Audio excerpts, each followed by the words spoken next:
반갑습니다, 여러분. 오늘은 온라인으로 수업을 진행하게 됐는데, 오늘 반드시 필요한 준비물이 있습니다. 바로 언어와 매체 교과서인데요. 오늘은 반드시 교과서를 준비해서 선생님이랑 같이 수업을 진행하도록 할 겁니다. 만약에 지금 교과서가 없는 학생은 반드시 교과서를 들고 온 다음에 수업을 들었으면 좋겠습니다. 잠시 멈춰놓고 교과서를 들고 오시면 됩니다. 그러면 교과서가 준비되어 있는 학생들은 잠깐 한번 차례를 살펴보시면 우리가 차례에 지난 시간까지 단어의 품사와 특성에 대해서 좀 배워봤었는데 이번 시간에는 그 앞에 있는 단어인 의문에 대해서 배워보도록 하겠습니다. 의문은 사실 여러분들이 중학교 때부터 고등학교 1학년 때까지 계속 배워왔어서 좀 익숙하고 여러분들이 좀 잘 알고 있는 개념일 거라 생각하는데 그래도 선생님이랑 같이 의문의 개념과 체계를 한번 다지면서 여러분들이 놓친 부분이 있는지 아니면 잘못 이해하고 있었던 부분들이 있는지 보완해보는 시간을 가졌으면 좋겠습니다. 그러면 오늘은 50페이지를 펼쳐서 여러분과 함께 의문에 대해서 배워보도록 할 텐데요. 자, 오늘은 의문의 개념과 체계 이 부분을 할 거고 의문의 변동부터는 다시 선생님이랑 오프라인으로 진도를 나가보도록 하겠습니다. 자, 50페이지 여러분 한번 펼쳐보시면 1번 의문의 개념과 체계라고 나와 있는데 여러분 혹시 의문이 뭐야? 라고 어떤 사람이 물어보면 의문은 어떤 것이야? 라고 명확하게 정의를 내릴 수 있나요? 네, 방금 머릿속에 나 어떻게 정의 내릴 수 있어? 라고 떠올린 학생은 의문에 대한 개념도 확실하고 좀 잘 알고 있는 학생들이 많을 겁니다. 하지만 어떤 학생들은 의문이라고 하면 어떤 것이 의문이라고 찝을 수는 있겠지만 의문의 정확한 개념에 대해서 이해하고 이 의문의 개념을 알고 있는 학생들은 생각보다 적을 수 있다 생각하기 때문에 오늘 선생님이랑 한번 배워나가면서 의문은 어떤 것들을 의문이라고 하는지 그 다음에 의문의 개념과 체계가 무엇인지 정확하게 배워보는 시간을 가져보도록 하겠습니다. 자, 50페이지 펼치시면 이렇게 큰 그림이 하나 있는데요. 이 그림에는 조음 기관, 즉 조음 위치와 그 다음에 이 조음 기관을 따라서 어떻게 소리가 나는지에 대한 내용이 나와 있을 겁니다. 그래서 이 그림을 한번 여러분들 잘 살펴보시면 가장 대표적으로 우리가 사용되는 조음 기관이 이 입술입니다. 그 다음에 요 잇몸, 치조음이라고도 부르는 요 잇몸 소리가 있고요.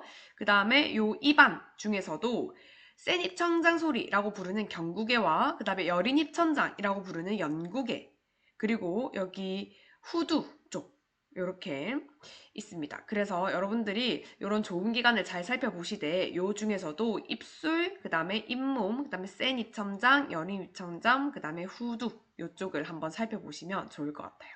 그래서 이런 아이들이 있다라고 하는 위치만 잘 기억해 두시고 우리가 지금부터 중요하게 기억해야 될 것들 한번 보도록 하겠습니다.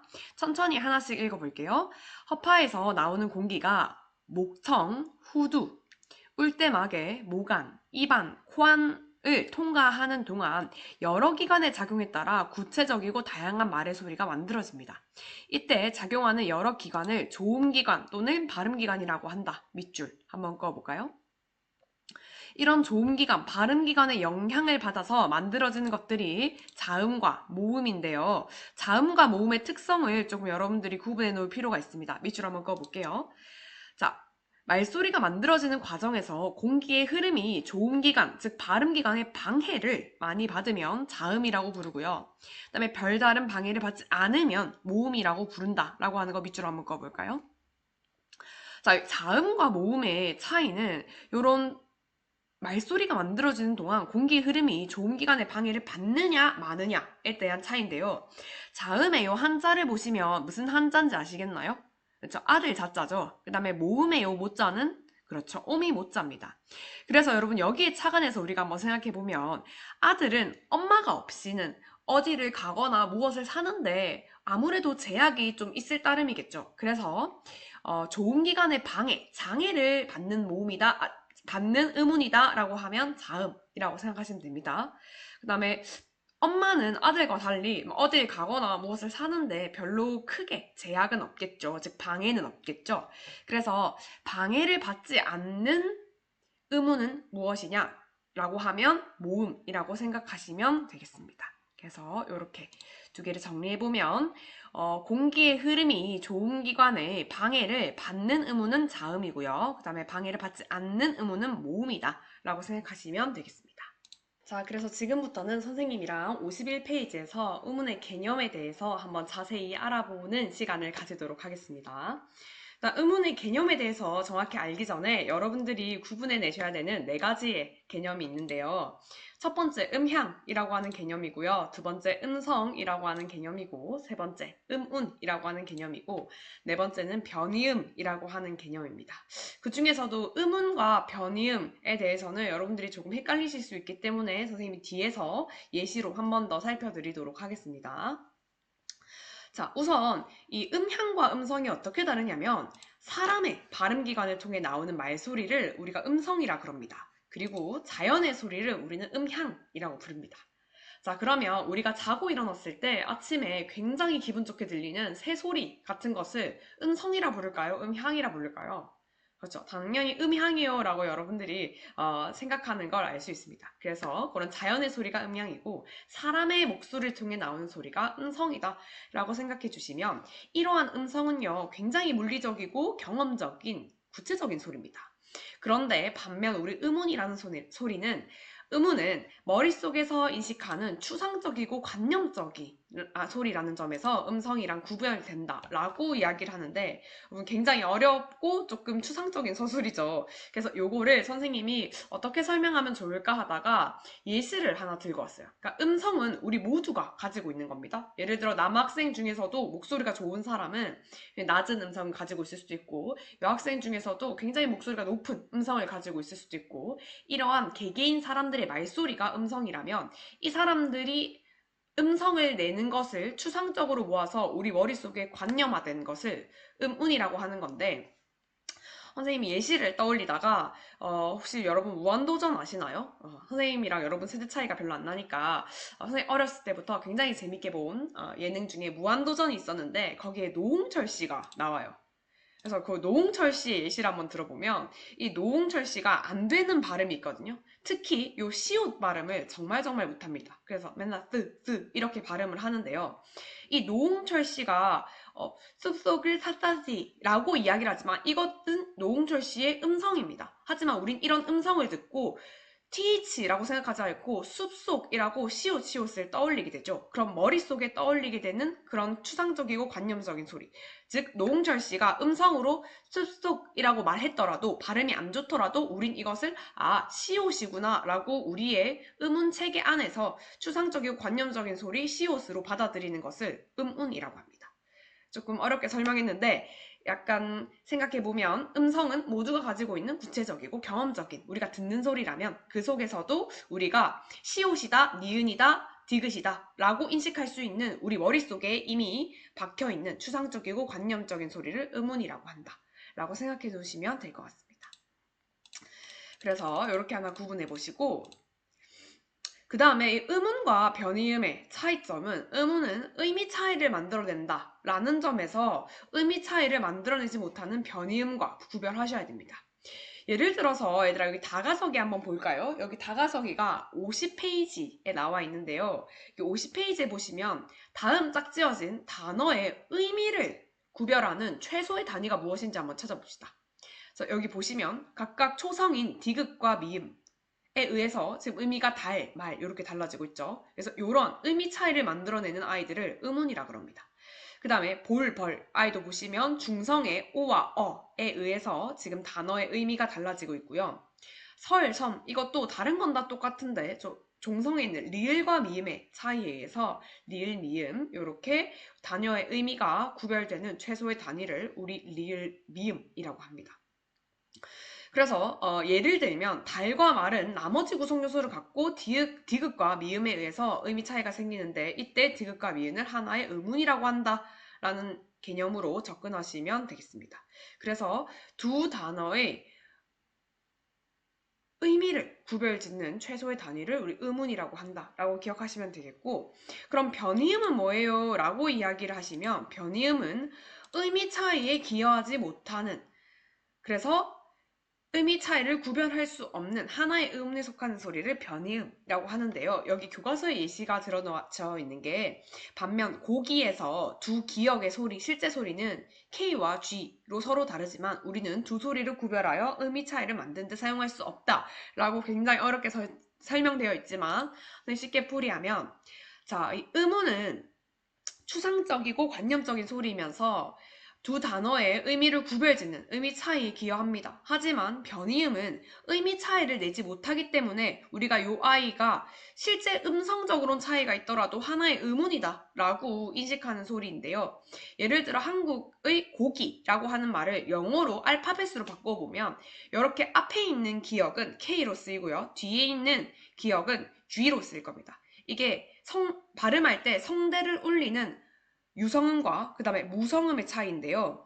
보시면 우리는 K와 G 어떤 아이를 듣더라도 고기라고 하더라도 우리는 K와 G를 기역으로 인식한다는 말이죠. 그래서 우리말에서 K, G라고 하는 성대를 울리지 않고 나오는 무성음과 성대를 울리면서 발음되는 유성음은 의미 차이를 만들어내지 못하기 때문에 하나의 음운에 속하지 않는다라는 말입니다. 조금 더 구체적으로 예시를 들어보면 자 여러분 1번, 2번, 3번 있습니다. 여기에서 의미 차이를 만들어내는 즉 단어의 의미를 구분짓는 요소는 무엇일까요? 그쵸? 비읍, 시옷, 디귿이죠. 요런 단어의 의미 차이에 기여하는 아이들을 우리는 음운이랍니다. 요 음운에 따라서 단어의 의미가 달라지니까요. 그런데 여러분 부산이라고 하는 아이를 한번 예시를 들어서 알파벳으로 표기를 한다고 생각해보면 여러분 PUSAN 이라고 표기하는 게 맞을까요? 아니면 BUSAN 이라고 표기하는 게 맞을까요? 자, 헷갈리죠? 실제로 부산대학교의 표기는 PUSAN 이라고 PNU라고 되어 있습니다. 그런데 부산시청에서 이제 다이내믹 부산에서 넘어가서 부산 is good 이라고 하는 요 아이를 캠페인으로 내걸고 있는데 실제로 시청 홈페이지에 들어가시면 부산은 BUSAN이라고 표기가 되어 있습니다. 그러면 똑같은 부산을 왜 P로 표기하고 어떤 거는 왜 B로 표기할까요? 실제 맞는 표기는 요 부산 B로 표기하는 것인데요. 요 P라고 표기하든 B라고 표기하든 결국 우리나라 사람들이 인식하기에 요 아이는 다른 음운이 아니라 비읍이라고 하는 하나의 음운으로 인식하기 때문에 요 아이들은 우리가 PUSAN이라고 하든 BUSAN이라고 하든 똑같이 부산이라고 인식하게 되는 얘는 우리의 의미 차이에 기여하지 못하는 변이음입니다. 그래서 요 아이들은 음운이 아니고요. 요 아이들은 똑같이 우리가 비읍으로 인식하게 되는 변이음이다 라고 생각하시면 됩니다. 그래서 선생님이 앞전에 예시를 들어드렸던 요 단어의 의미 차이에 기여하는 음운과 그 다음에 요 변이음의 차이를 한번 여러분들이 더 생각해 보시면 좋을 것 같아요. 넘어가도록 하겠습니다. 자, 지금까지 이렇게 음향, 음성, 음운, 변이음에 대해서 배워봤고요. 그 다음에 최소 대립상에 대해서 한번 배워보도록 하겠습니다. 최소 대립상이란 우리가 의미 구별에 사용되는 최소의 문법 단위를 음운이라고 할 때 이 음운을 만들어보는 가장 확실한 방법이 최소 대립상을 만들어보는 겁니다. 그래서 이 최소 대립상이란 위에서 든 예시처럼 오직 한 가지의 요수만 의해서 의미가 구별되는 단어의 짝을 이야기합니다. 예를 들어서 달과 말이라고 했을 때 이 아이는 초성만 다르죠. 그래서 디귿과 미음에 의해서만 이 의미가 구별되는 이 짝을 최소 대립상이라고 합니다. 그때 초성만 달라야지 만약에 여기 뒤에 중성인 모음도 또 다 같이 다르다거나 아니면 종성도 같이 다르다거나 이렇게 2개 이상의 요소가 다르면 안 됩니다. 오직 초성에 있는 한 가지 요소라든지 중성에 있는 한 가지 요소, 종성에 있는 한 가지 요소에 의해서만 의미가 구별되는 짝을 우리 최소 대립상이다 라고 이야기를 합니다. 그리고 우리 분절 음운과 비분절 음운에 대해서 또 한번 알아볼 건데 우리가 흔히 음운이라고 생각하는 자음과 모음은 정확하게 소리의 마디의 경계가 그어지는 분절 음운에 해당됩니다. 그런데 우리 사실 음운이라고 하는 건 음소와 음소를 합쳐서 음운이라고 부르는 거거든요. 그래서 이 음운에서는 자음과 모음도 있지만 사실 우리가 소리의 마디를 명확하게 그을 수 없는 비분절 음운, 나누어지지 않은 비분절 음운도 있습니다. 국어에서는 거의 딱 한 개밖에 없다라고 이야기하는데 현대 국어에서는 장단, 음이라고 여러분들이 주로 생각하시면 되겠습니다. 그래서 최소 대립상의 개념을 한 번 더 생각해 보면 음운인지 아닌지 확인할 때 이 최소 대립상을 활용할 수 있는데 오직 한 가지 요소에 의해서만 의미가 구별되는 단어의 짝을 최소 대립상이라고 한다. 그리고 음운에는 사실 분절음과 비분절 음운이 있는데 분절음은 딱딱 나뉘어질 수 있는 음운은 자음과 모음, 즉 음소, 합쳐서 음소라 그러고 비분절 음운, 즉 경계가 그어지지 않고 소리의 길이라든지 아니면 강약 조절이라든지 아니면 높고 낮음, 음의 높낮이로 결정되는 것을 비분절 음운이라고 하는데 현재 현대국어에서는 장단, 소리의 길고 짧음이 비분절 음운으로 남아있다. 그래서 이런 아이들을 운소라고 부르고 사실은 이러한 분절 음운인 음소와 비분절 음운인 음소를 합쳐서 똑같이 운, 앞 글자를 따서 운이라고 부른다라는 것을 여러분들이 조금 생각해 놓으시면 되겠습니다.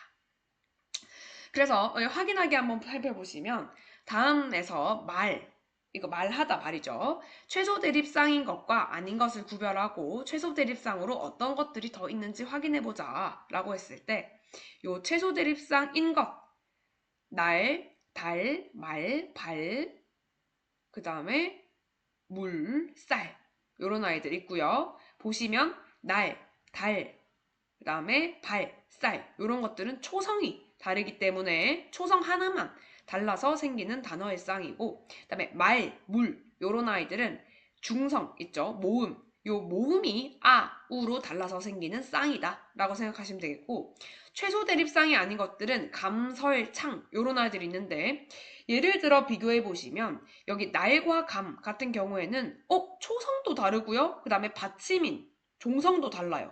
그렇기 때문에 한 가지 요소에 의해서만 구별되는 의미가 아니기 때문에 이런 아이들은 최소 대립상으로 찾을 수 없다 라고 하는 거 이렇게 하나 봐주시면 되겠습니다. 그리고 우리 비분절 음운으로 남아있는 운소에 관한 이야기를 한번 할 건데 여러분 여기 아마 51페이지나 빈칸 있으면 요 정도 한번 필기해 놓으시면 좋을 것 같습니다. 이렇게 선생님이 단어 뒤에 땡땡 되어 있는 걸 긴소리라고 부를 거고 한자로는 장음이라고 부를 겁니다. 그 다음에 짧은 소리, 요 단어 뒤에 아무것도 없는 것을 한자로는 단음이라고 이야기를 할 거예요. 그래서 길고 짧은 소리에 의해서도 소리의 의미가 구분될 수 있다라고 하여 이 긴 소리, 짧은 소리, 즉 장단도 우리의 의문에 해당된다라고 할 수 있는데 예를 들어 말이라고 짧게 말하면 우리가 다그닥다그닥 달리는 말이라면 말을 해봐라 라고 할 때 말을 길게 말하면 우리가 일상적으로 내뱉는 말이라고 생각하시면 됩니다. 마찬가지로 눈이라고 짧게 이야기를 하면 우리의 안구, 그러니까 우리 신체 부위의 눈을 뜻하는 거지만 눈이 왔다라고 했을 때 이 눈을 길게 발음하게 되면 기상현상인 눈을 이야기하는 겁니다. 마찬가지로 밤, 발, 성인, 말다 요런 아이들도 길고 짧은 소리에 의해서 의미가 구분되기 때문에 어쨌든 의미를 구별하는 소리의 최소 단위를 음운이라고 한다 라고 하는 거 하나 생각해 주시면 될 것 같습니다. 요 말다를 여러분들이 한자를 좀 알기 어려울 것 같은데 그래서 요것만 한번 설명해 드리자면 요 말다는 짧게 발음하는 말다는 둘둘둘 뭐 두루마지리로 말다 김밥을 말다 뭐 둘둘 많은 겁니다. 그래서 말다 라고 하면 둘둘 말다 라는 의미라면 여기 길게 말하는 말다는 어떤 행동을 하지 아니하는 겁니다. 그렇게 하지 마라 약간 하는 그 말다 라는 점만 조금 기억해 주시면 좋을 것 같아요. 그래서 지금까지 우리 뭐 해봤냐면 자 음운의 개념과 체계를 배우면서 자음과 모음의 차이 한번 설명해 드렸고요. 그 다음에 음향, 음성, 음운, 변이음에 대해서도 한번 이야기를 해봤고 이러한 음운을 우리가 구분해낼 때 확인할 수 있는 쌍을 최소 대립쌍이라고 한다라고 하는 것까지 그리고 이런 음운 안에는 자음과 모음만 있는 것이 아니라 우리가 방금 봤던 것처럼 장단, 긴 소리, 짧은 소리라고 하는 운소도 포함되어 있더라 라고 하는 거를 한 번 더 확인하시면 되겠습니다. 자, 지금부터는 이제 다음 페이지로 넘겨서 52페이지 자음 체계에 대해서 한번 알아보도록 하겠습니다. 자, 자음 체계라고 하면 여러분들이 좀 기억해 주셔야 되는 것이 좋은 위치와 바로 좋은 방법에 대한 부류인데요. 좋은 위치에 따라서 한번 자음 체계를 구분해 보면 자, 좋은 위치는 입술 소리 첫 번째, 그 다음에 두 번째 잇몸 소리, 그 다음에 세 번째 새입 청장 소리, 그 다음 네 번째 여린입 청장 소리, 그 다음에 다섯 번째 목청 소리에서 나는 자음들이 어떤 것들이 있는지를 좀 기억해 두시면 좋을 것 같아요. 그래서 두 입술에서 나는 입술 소리를 한자로는 순음이라고 한다. 그 다음에 혀끝이 윗잇몸에 닿아서 나는 잇몸 소리를 우리 치조음이라고 한다. 그 다음에 혓바닥과 센 입천장 사이에서 나는 소리를 센 입천장 소리, 한자로는 경국이음이라고 한다. 혀뿌리 부분과 여린 입천장 사이에서 나는 여린 입천장 소리를 우리 연국의 음이라고 한다. 그 다음에 목청 사이에서 나는 목청 소리를 후음이라고 한다. 라고 하는 요 아이들 기억해 주시고요. 분류를 한 번 더 나중에 같이 살펴보도록 하겠습니다. 그다음에 좋은 위치에 따라서 이렇게 나눌 수도 있지만 좋은 방법에 따라서 어떻게 자음이 만들어지는지에 대해서 우리가 크게는 두 가지로 볼 수가 있습니다. 일단 구강을 이용해서 입 안에서만 소리가 나는 구강음과 그 다음에 코, 비강도 같이 사용해서 소리가 나는 비강음으로 나뉠 수 있다라고 하는 거. 그래서 입 안에서만 우선 소리가 나오는 아이들은 파열음, 마찰음, 파찰음이라고 있는데요. 자, 보시면 파열음이라고 하는 아이들은 허파에서 나오는 공기 흐름을 완전히 막았다가 타 터트리면서 파 하고 터트리면서 나는 파열음입니다. 그다음에 공기가 나오는 조음기관에 공기를 좁혀서 마찰을 일으켜서 좁힌 다음에 마찰을 일으켜서 나는 소리는 마찰음입니다. 그 다음에 파열, 막았다가 터트린 후에 좁혀서 마찰을 일으켜 나는 소리를 우리 합쳐서 파찰음이라고 합니다. 그 다음에 넘겨보시면 그 다음에 혀끝을 잇몸에 가볍게 대었다가 떼거나 혀끝을 윗잇몸에 댄 채 공기를 그 양옆으로 흘려보내면서 흐르듯이 흘려보내는 유음이 있다 라고 하는 게 구강음 4개고요.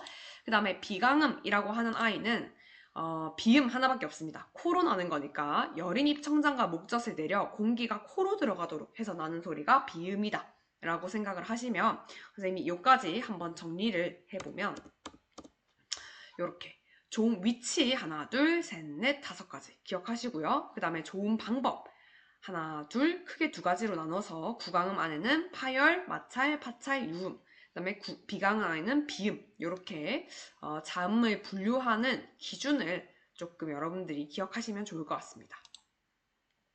그 다음에 소리의 세기에 따라서도 이 아이들을 나눌 수가 있는데요.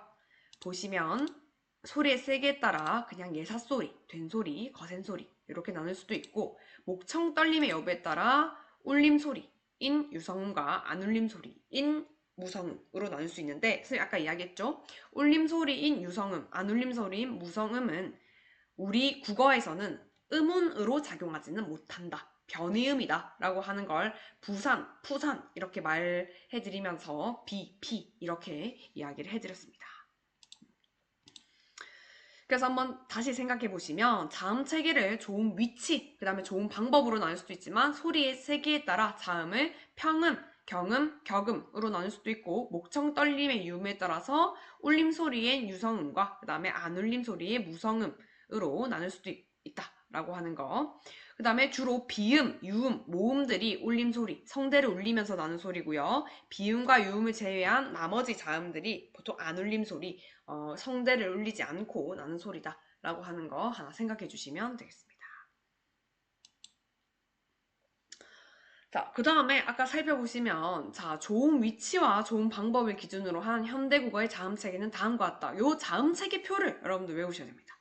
그래서 요 자음체계표를 한번 살펴보시면 좋은 위치에 따라 이렇게 좋은 방법에 따라 이렇게 소리 나는 것들, 예사소리에 어떤 아이들이 있는지, 된소리에 어떤 아이들이 있는지, 거센소리에 어떤 아이들이 있는지 한번 살펴보시고 파찰음은 지읒 계열밖에 없습니다. 지읒, 쌍지읒, 치읒 이렇게 예사소리, 된소리, 거센소리로 이 아이들을 구분하실 수 있다라는 것과 마찰음의 2가지를 예사소리, 된소리로 나눌 수 있다. 마찰음에는 특이하게 거센소리가 없더라 라고 하던 거. 히읗을 거센 소리로 보는 사람도 있긴 하지만 일반적으로는 히읗은 건드리지 않겠습니다. 예사 소리로 보는 사람도 있고 거센 소리로 보는 사람도 있는데, 그래서 맞차름에서는 거센 소리의 계열이 딱히 나눠져 있지 않다라고 하는 거 살펴보시고, 비음에는 요런 아이들 있다, 유음에는 요런 아이들이 있다 라고 하는 요 체계를 기억하셔야 나중에 여러분들이 파열음이 비음이 되는 비음화 과정에서도 이런 입술 소리에 있는 파열음들이 비음으로 교체되는구나, 요런 체계들을 잘 아실 수 있기 때문에 요 좋은 위치, 좋은 방법, 요 표는 반드시 외워놓으시는 걸 추천드립니다. 그래서 확인하기 보시면 자음 체계를 참고하여 다음 자음의 좋은 위치와 좋은 방법을 써보자. 요 정도는 여러분들 그냥 한번 자음 체계표 외우시고 여러분들이 요거 적는 것까지는 하실 수 있으리라 믿습니다. 그 다음에 여기서 요 자음 체계에 이렇게 선생님이 요걸 띄워놓을 테니까 보시고 여러분들이 여기서 어떤 것들이 있는지 잘 채워놓을 수 있는지 예시 연습 파일로 하나 드릴 테니까 연습한다고 생각하시고 잠깐 멈춰 놓으시고 요거 어디까지 쓸 수 있는지 한번 채워놔 보세요. 그 다음은 마지막 53페이지로 넘어가셔. 그 다음은 마지막 바로 밑에 있는 모음 체계를 한번 살펴보실 차례인데요. 모음 체계 먼저 어떤 개념들이 있는지 확인해보고 다가서기 같이 보도록 하겠습니다. 자, 보시면 이 모음 체계에서 여러분들이 기억하셔야 되는 개념 중에 단모음과 이중모음이라는 개념을 반드시 기억하셔야 됩니다. 그래서 이 모음이 발음하는 동안 입술의 모양과 혀의 위치가 변하지 않는 단 하나의 모음만 발음할 때 이런 걸 단모음이라고 하고요. 발음하는 동안 입술의 모양이나 혀의 위치가 달라지는 모음을 이제 두 가지 이상이 결합되어 있다 하여 이중모음이라고 부릅니다. 그래서 이때 단모음의 체계가 굉장히 중요한데, 단모음의 체계는 또 다시 혀의 위치에 따라 아니면 입술 모양에 따라 아니면 혀의 높이에 따라 나눠질 수 있다라고 하는 거 같이 한번 살펴보시고요. 여기에 혀의 위치에 따라서 이 단모음을 한번 이 표대로 나눠볼 겁니다. 그래서 혀의 위치에 따라서, 그 다음에 혀의 위치가 입천장 가까이 있는 높낮이에 따라서, 그 다음에 입술 모양에 따라서 이렇게 표에 따라서 모음을 분류하실 수 있는데요. 혀의 위치에 따라 있는 것이 혀의 최고점이 앞에 있는 모음을 전설모음이라고 한다. 밑줄 한번 꺼주시고요. 그 다음에 혀의 최고점이 뒤에 있을 때 발음되는 모음을 후설모음이라고 한다 라고 하셔서 이 표 하나 기억해 주시면 좋겠습니다. 그래서 혀의 앞뒤라고 표현할 수도 있지만 혀의 위치가 최고점이 앞에 있다라고 하는 말이 전설모음이다라는 것을 가리킬 수도 있다라고 하는 거 기억하시고, 그 다음에 혀의 최고점이 뒤에 있다라고 하는 것이 후설모음을 나타낸다라고 하는 것 기억 하나 하시면 좋겠습니다. 그 다음에 입이 조금만 열려서 혀의 위치가 입천장 가까이에 높이 있는 모음을 고모음, 그 다음에 또는 폐모음, 입이 조금만 열린다고 해서 입이 닫혀있는 폐모음이라고 이야기합니다. 그 다음에 입이 많이 열려서 혀의 위치가 아래까지 내려가야 하는 모음을 저모음 또는 개모음이라 그러고요. 그 중간쯤 되는 것을 중모음이라고 한다라고 하는 거. 그래서 혀의 높이에 따라서 고모음, 중모음, 저모음으로 나눈다라고 우리가 말할 수도 있겠지만, 혀의 높이가 아니라 혀의 위치가 입천장에 가까이에 있는지 멀리 있는지 중간쯤에 있는지에 따라서도 고모음, 중모음, 저모음이라고 부르기도 한다. 다른 말로 고모음은 혀가 밑으로 내려갈 필요가 없기 때문에 입이 좀 닫혀있는 폐모음, 그 다음에 저모음은 혀가 아래쪽으로 내려가야 되기 때문에 입이 많이 벌리는 개모음이라고 부른다 라고 하는 것도 여러분 한번 살펴보시면 좋겠습니다. 그리고 살펴보시면 입술 모양에 따라서 평순모음과 원순모음으로 나눌 수 있는데요. 그래서 입술을 평평하게 펴서 발음하는지 아니면 입술을 동그랗게 오므려 발음하는지에 따라서 원순, 평순에 따라서 나눠진다 라고 하는 것 한번 살펴보시면 되겠습니다. 그래서 얘를 정리해보면, 자, 모음 체계는 일단 기본적으로 단모음과 중모음, 이중모음으로 구분하시는데, 이 단모음의 체계에서는 혀의 위치, 그 다음에 혀의 높이, 그 다음에 입술의 모양에 따라서 전설, 후설, 고, 중, 저, 평순, 원순에 따라서 구분이 가능하다. 혀의 위치라고 표현할 수도 있지만 입천장을 기준으로 최고점이 앞에 있느냐 뒤에 있느냐 라는 것도 결국에는 전설 모음과 후설 모음인지 물어보는 것일 수도 있다라고 하는 거. 그다음에 혀의 높이라고 이야기할 수도 있지만 단모음의 분류 체계를 입이 열리는 정도에 따라서 고모음은 폐모음, 저모음은 개모음, 10개자를 써서 많이 열리는 개모음이라고 부를 수도 있다. 그다음에 입술 모양에 따라 둥글면 원순, 평평하면 평순이라고 부를 수 있다라고 하는 것 하나 보시면 되겠습니다. 그래서 전설, 후설에 따라서 전설 모음에는 요런 아이들 5개 있고요. 후설 모음에는 요런 아이들 5개 있는데 요 체계표를 외우시는 것도 굉장히 중요합니다. 요거 외우는 방법 조금 여러분들 어색하실 수도 있을 텐데 요 기준을 잡는 것만 잘 한번 틀만 기억해 주시면 요렇게 한번 기억해 주시면 좀 좋을 것 같아요.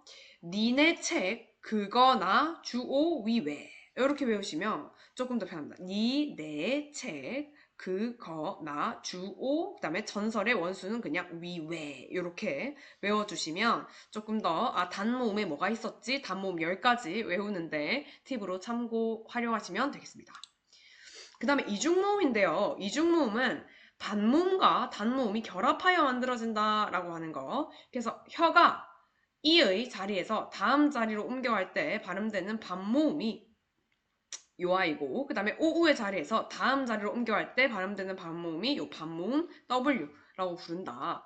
반모음은 온전한 모음이 아니므로 반달표를 하여 오우 혹은 이 위에 이렇게 반달표로 표시하기도 한다. 라고 하는 거. 또 반모음은 음성의 성질로만 보면 모음과 비슷하지만 혼자 스스로 음절을 이루지 못하므로 다른 모음에 붙여 쓴다는 점에서 완전히 모음이 아니다. 라고 이야기를 하는데 이중모음 간단하게 여러분들 옆에 필기할 거 있으시면 이런 아이들 위주로 한번 필기해 주시면 됩니다. 자, 우리나라 이중모음이 반모음 이로 시작하는 계열인 야, 여, 요, 유, 예, 유, 의 이렇게 7개고요. 그 다음에 반모음 오우로 시작하는 계열의 와, 워, 왜, 왜 이렇게 4개입니다. 그래서 이중모음 이렇게 4개 하나 기억을 해주시고요. 이 이중모음은 반모음 플러스 단모음이 합쳐져서 이중모음이 된다라고 하는 거 잠깐 멈춰놓고 필기를 한번 해보시면 되겠습니다. 이 이중모음에 대해서 선생님이 조금만 설명을 해드리면 저 반모음 1로 시작하는 이중모음이 야인데요. 선생님 얘가 왜 반모음 1로 시작하는 이중모음이에요? 라고 생각을 하시면 요 아이 사실은 야 한 번에 발음하는 것처럼 보이지만 그게 아니라 이 플러스 아가 합쳐져야 야 이렇게 됩니다. 근데 이가 완전히 발음 나는 것이 아니라 혼자서는 쓰이지 못하고 약간 스치듯이 야와 연결되어서 나는 소리이기 때문에 요런 아이들을 반모음이라 부릅니다. 마찬가지로 여도요. 이 어가 합쳐서 이어 이렇게 합쳐서 소리 나는 소리인데 요 이도 온전히 발음되지 못하고 스치듯이 나는 반모음입니다. 마찬가지로 요도 이 플러스 오가 합쳐져서 이오 요 이렇게 되는 거고요. 얘도 이우 유 이렇게 얘도 이에 얘도 이에 얘는 으이 얘는 특이하게 반모음이 뒤로 빠진 아이입니다. 요 아이를 반모음으로 설정하면 반모음의 개수가 너무 많이 나눠지기 때문에 얘는 그냥 반모음 이가 뒤에 있다 라고 보는 게 나을 것 같습니다. 그래서 요런 아이들을 우리 반모음 2로 시작하는 이게 이중모음이라고 부른다 라고 하시고 요 선생님 빨간색으로 색칠한 아이들이 반모음입니다. 그래서 요런 반모음과 단모음이 합쳐져서 나는 아이들이 요런 이중모음이다. 반드시 요 7가지 기억해 주시고요. 그 다음에 반모음 오랑 우로 쓰이는 아이들도 있습니다. 반모음 오와 우로 시작하는 이중모음은 요런 아이들인데요. 요런 아이들도 자세히 한번 발음해 보시면 오아가 합쳐서 와가 됩니다. 우어가 합쳐서 워가 되고요. 오에가 합쳐서 우에가 합쳐서 에. 요때 발음 나는 오와 우는 온전히 발음 나지 못하고 스치듯이 반만 발음 나기 때문에 혼자 쓰일 수 없는 요런 아이들을 우리 반만 모음이다 라고 해서 반모음이라고 부릅니다.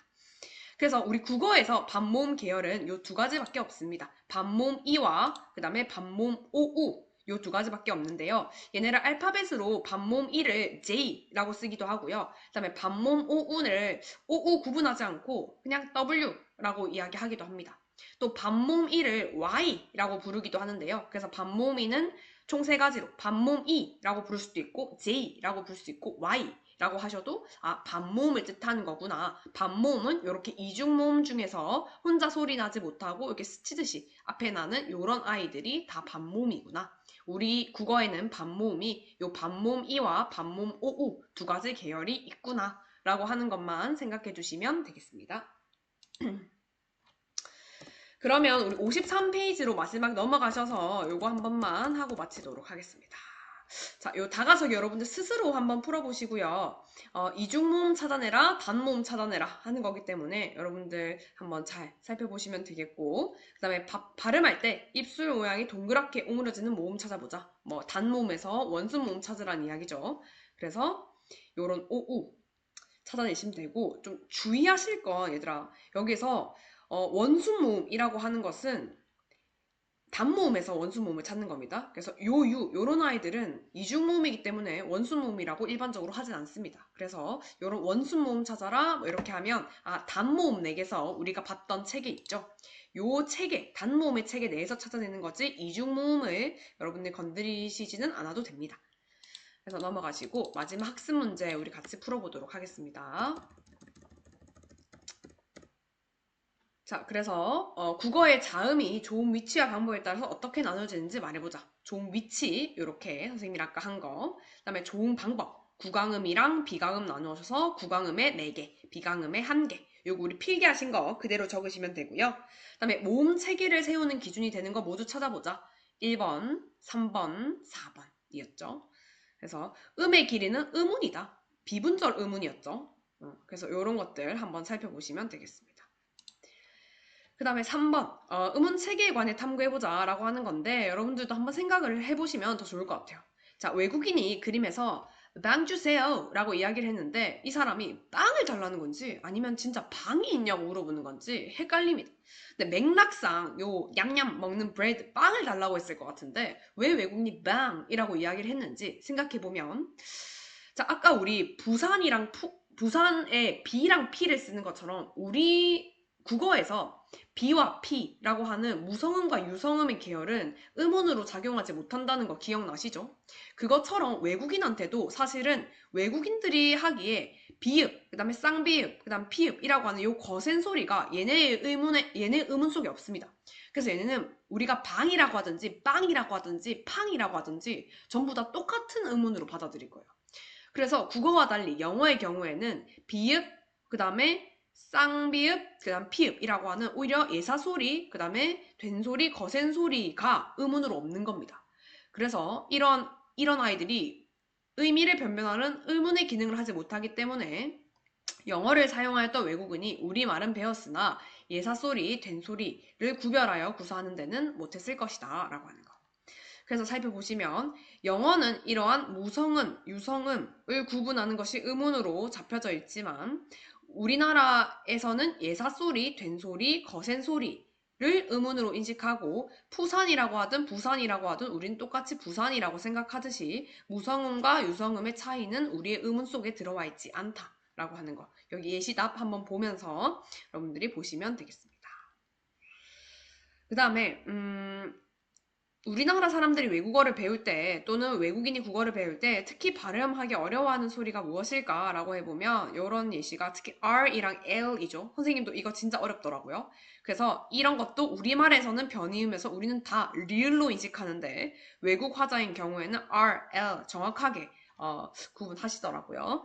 그래서 이런 것들 예시 답안 읽어보시고 우리와 그러니까 외국인들의 외국어와 그 다음에 우리의 국어의 음운 체계가 다르기 때문이겠죠. 그래서 이런 것들 한번 여러분들이 쓱 읽어보시고 교과서에 한번 필기해 놓으시면 좋을 것 같습니다. 다음은 요거 짝지어진 단어들의 표현 효과에 어떤 차이가 있는지 말해보자 라는 내용인데 보시면 감감하다, 깜깜하다, 캄캄하다 예사소리, 된소리, 거센소리 이렇게 나와 있는데 자, 예시답 한번 보겠습니다. 뭐 어감의 차이겠죠? 자음의 경우에 소리의 세기가 강해짐에 따라서 좀 더 어둡게 느껴지게 되는데 자음의 소리의 세기는 예사소리, 된소리, 거센소리 순서래요. 그래서 된소리보다 거센소리가 더 어둡다고 느끼게 된다라고 하는 거고 여기 알록달록, 얼룩덜룩 같은 경우도 결국 모음 차이인데요. 오 요런 아이들 양성모음이죠. 우 요런 아이들 음성모음이죠. 그래서 모음의 경우 양성모음보다 음성모음이 더 크고 어둡게 느껴진다 라고 해서 알록달록보다는 얼룩덜룩이 조금 더 크고 어두운 모양을 준다 라는 것들 좀 생각하시면 되겠죠. 너의 옷이 알록달록하다 보다는 너의 옷이 얼룩덜룩하다. 이게 조금 더 기분이 안 좋잖아요. 맞죠? 그런 느낌으로 한번 보시면 되겠습니다. 그 다음에 의문의 교체 때문에 표현 효과가 달라지는 이유를 자음 체계 또는 모음 체계와 관련하여 설명해보자. 결국 아까 했던 말인데 또 반복하고 있네요. 맞죠? 자음 체계에서는 예산 소리, 된 소리, 거센 소리의 순으로 소리의 세기와 느낌이 달라져서 그에 따라 표현 효과가 달라진다. 모음 체계에서는 양성 모음이 작고 밝은 느낌이라면 음성 모음이 크고 어두운 느낌의 순으로 표현 효과가 달라진다. 자, 여기까지 여러분들 한번 채워놓으시면 되고요. 자, 여기까지 채워놓으신 거 여러분들 반드시 필기 옮기셔서 선생님이랑 교체 들어가기 전에 같이 확인할 거니까 이 부분 반드시 교과서에 지금까지 배웠던 거 좀 필기를 남겨놓으시면 좋겠습니다. 자, 온라인 수업이라서 조금 지루하기도 하고 지치기도 하셨을 텐데 지금 여기까지 들어주셔서 감사하고 다음 시간에 교체로 뵙도록 하겠습니다. 고생하셨습니다.